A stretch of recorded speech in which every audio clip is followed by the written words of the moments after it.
অবশ্যই কুসুম আরেকটি প্রচণ্ড গুরুত্বপূর্ণ চরিত্র। তাঁর মনের ভাব বোঝা জন্য হাজার হাজার বই লেখা হয়েছে। নানা পণ্ডিতরা তাত্ত্বিকরা তাঁরা কুসুম চরিত্রটাকে ব্যাখ্যা করতে চেয়েছেন তাঁদের মতো করে, তার নানা রকম বর্ণনা আমরা পেয়েছি। কিন্তু আমাদের যখন ছবিটা করতে হয়েছে তখন তার বর্ণনা দিয়ে হয় না, তখন রক্ত মাংসে করে দেখাতে হয়, একটা চরিত্রকে জীবন্ত করে তুলতে হয়। এবং কুসুমের মতো চরিত্র যে আসলে এমনিতে খোলামেলা পরিষ্কার চরিত্র, তো অন্যরাই তাকে নানারকমভাবে জটিলতা দিয়েছে বলে আমার মনে হয়।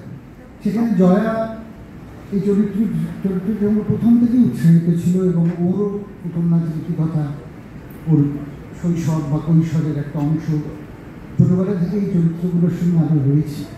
আমি তো রয়েছি, আমার তো মাঝে মাঝে মনে হয় আমার মধ্যে অনেকটা শশী রয়েছে, সেই জায়গাটাতেও আমি বারবার দেখেছি। ফলে কী হয় যে 6 থেকে এই পর্যন্ত যাপন চিত্রনাট্যের সঙ্গে বা চরিত্রগুলোর সঙ্গে, সেটাও কিন্তু অনেকটা কাজ করেছে চলচ্চিত্রায়নের সময়। The process of cinematic exploration. কোনো সিনেমা বানাই আমাদের মনে হয় যে কখন দর্শকরা দেখবেন, তারা তাদের মতামত জানাবে। এই সিনেমার ক্ষেত্রে কতগুলো আমার মনে হয় বিষয় খুব গুরুত্বপূর্ণ।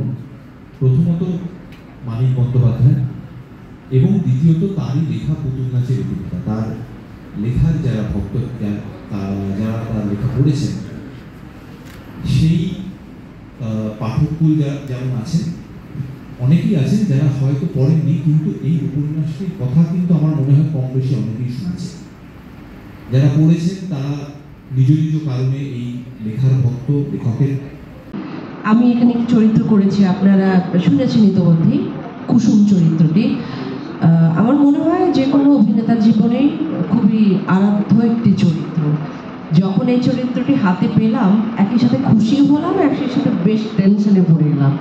আমি পরিচালককে জিজ্ঞাসা করলাম আমি কী করবো, কেমন করে করব, আমি পারবো তো, নানান কিছু প্রেশার আমার ভিতরে চলে এলো।